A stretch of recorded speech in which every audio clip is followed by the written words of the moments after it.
And the City of Lloydminster is in a one-year grace period after agreements with ATCO Electric and ATCO Gas expired in January. Now, Council has moved the two relevant bylaws through first reading, allowing administration to begin the approval process. Josh Ryan has more.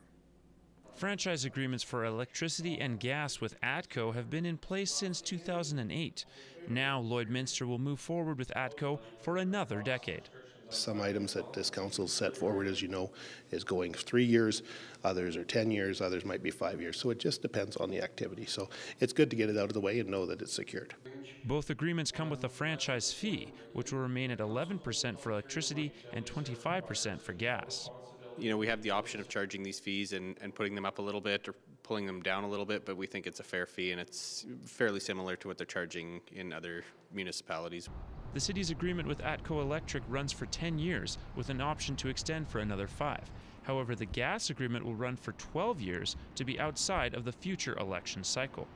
The less you have to throw at a council to say you have to make this decision, that's critical because there is parts of the contract that have to be met.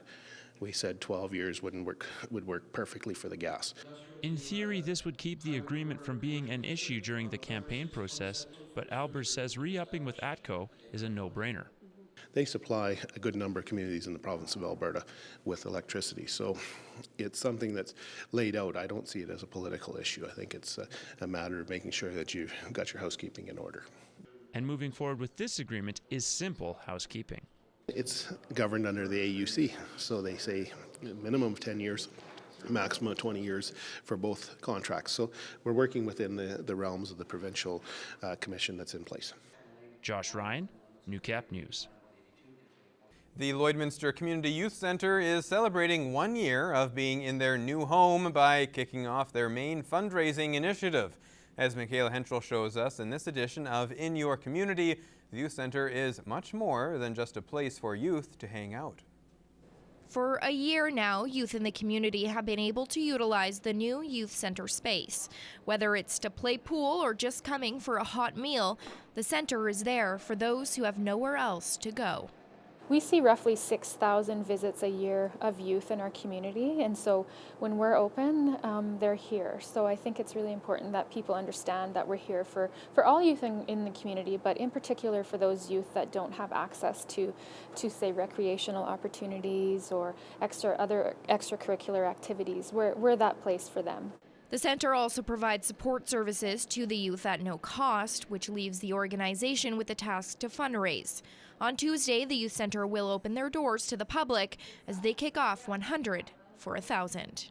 Because the youth center it doesn't receive any core funding at all, no government funding and no core funding. It's all fundraised dollars. We do need to fundraise for that. So we thought this was a really cool way to tie people into the youth center, but also make it easy for them to donate as well.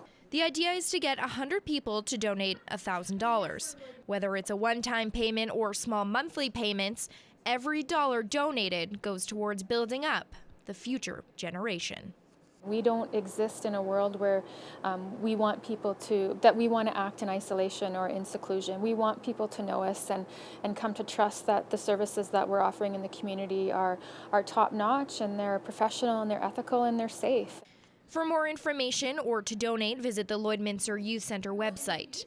Michaela Henschel, Newcap News. Well, two cats are in the adoption spotlight this week. Cypress came into the SPCA with some injuries that have now been taken care of, and Batman is a lovable feline with lots of energy. Here's John from the SPCA.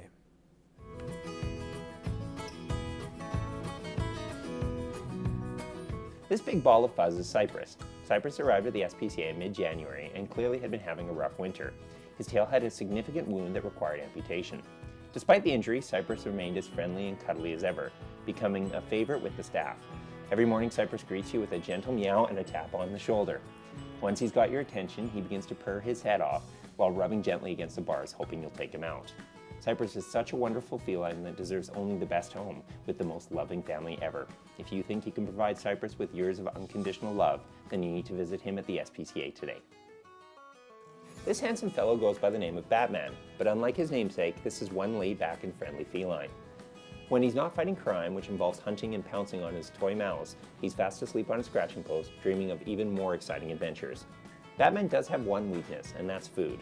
Whether it's some tasty temptations or a can of his favorite wet food, he simply can't resist. Although he has a big appetite, he keeps nice and trim with his endless exercise. If you're looking for a superhero to keep you safe at night and warm your heart during the day, then you just have to meet Batman. Stop by the SPCA and meet this Cape Crusader today.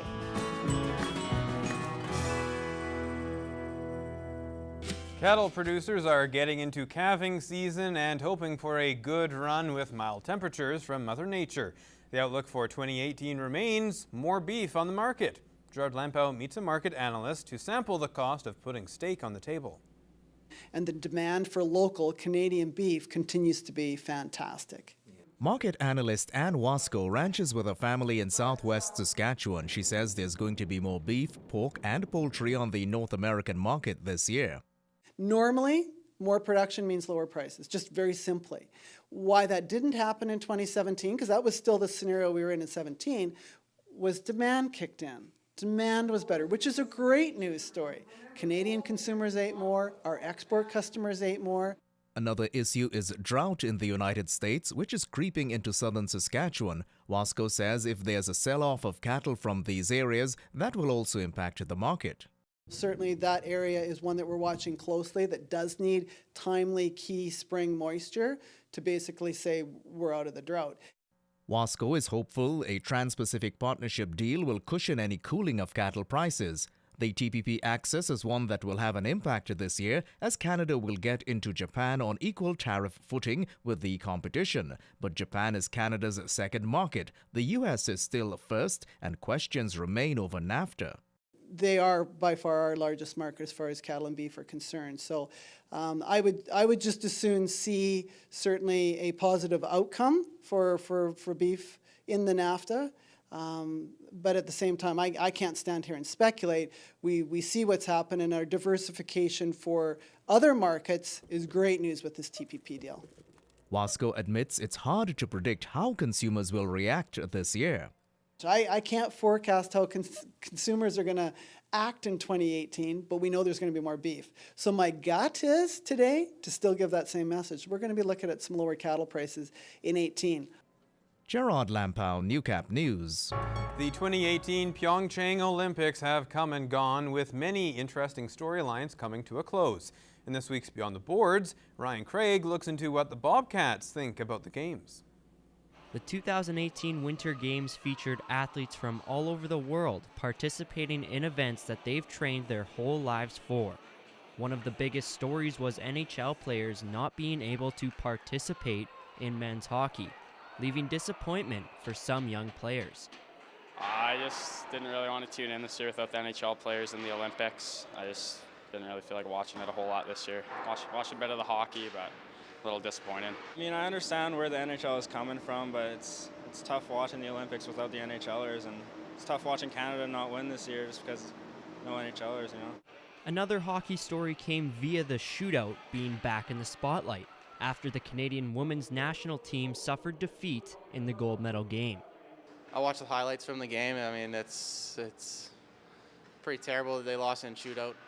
Definitely should have gone to overtime again, in my opinion. That's shootouts for you. You know, there shouldn't be shootouts in gold medal games like that, but that's just the way it goes. Players and people ingrained in hockey tend to focus more on the game itself.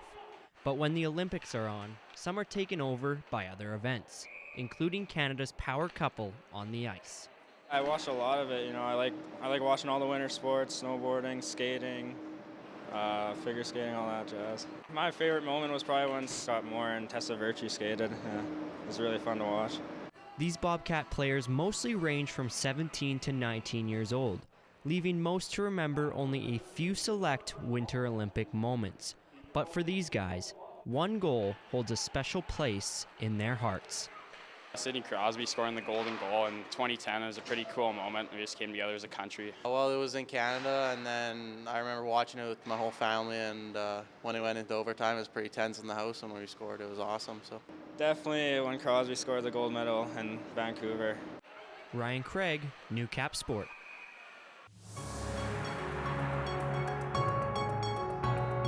This is Newcap Sports. It's a good time to be a Rustlers sports fan. Lakeland has 3 teams competing at various levels of championships over the next 2 to 3 weeks. For the school's basketball teams, competition at the provincial level is this weekend won't be easy. Lance Phillips and Josh Ryan break down the hopes and dreams of both Lakeland Hoops teams. Thank you very much, Josh. It's been an exciting week for Rustlers court teams. The women's volleyball team, of course, winning the ACAC championship. Yep. That's 2 straight years in a row. Basketball teams get going against teams in the provincial conference championships this coming weekend. Let's start with the women. Okay. They're up against the juggernaut of the ACAC South in Olds. Yeah, they finished second, but they rambled off a 13-3 record to close out the second half. And including in that 7 of 8 wins to finish the season. What do the Lakeland women need to do to beat this team? Try to contain the possible league MVP, Brittany Tebow, averaging more than 25 points per game this season. A couple of games this year, she's actually gone for more than 40 points a game, which is certainly a scary sight for any opposing coach, but Chris King will have to have his team locked in defensively, not let her get any free trips to the line without tough bodies in front. And then if they do slow her down to about 20 points, keep the rest of the lineup from going off. That could be the biggest challenge they have. If they win that game, they could be up against Keano, one of their rivals in the north. Is this a team in Lakeland that you realistically see getting to an ACAC championship this weekend? I actually do see them getting to the championship, because if they can slow down this one player who has had a couple of slow games despite her 25 points per game, then that gets them to the semifinals where they play Keano. They split the season series with Keano, and they're healthier right now than they were at the beginning of the second half when they beat Keano. So if they can stay healthy and play consistently, make their shots this weekend, I can see them going to the championship game. The men also ranked 3rd in the ACAC North. Now, their challenge isn't quite as heavy. Yeah. However, what do you like about this team right now? Well, I do like that some of their players are a little bit healthier as well. Brandon Isaac was out for a bit at the beginning of the semester, as was Akeem Phillip, and both those guys helped the team a lot. I also like that when they play with emotion, they can compete defensively with anybody. Sometimes they go off a little, slow down a little bit defensively when they don't have the same energy level that they have at the beginning or end of games. But when they have their high energy, they can compete at the high level, and they have a couple of great offensive players as well. They need to maintain that energy, that's for sure. You just mentioned offensive players. Is there a guy on this team that really needs to step up that maybe hasn't this year or has on multiple occasions and needs to do it again? Well, I think PJ Gardner has to be the linchpin of the offense. He has had a couple of great games this season where he's been that elite level scorer and elite level two-way player for that matter, especially as a blocker. But he hasn't been able to do that game in, game out in terms of making his shots. If he can shoot 50% or above this weekend with a high volume of shots as well, then they have a chance in each and every game. There's no doubt that the men have a shot to do this, and they may have the best shot that they've had in a long time with the team they have. Getting started March 1st through 3rd, the women are in Lethbridge, the men in Medicine Hat.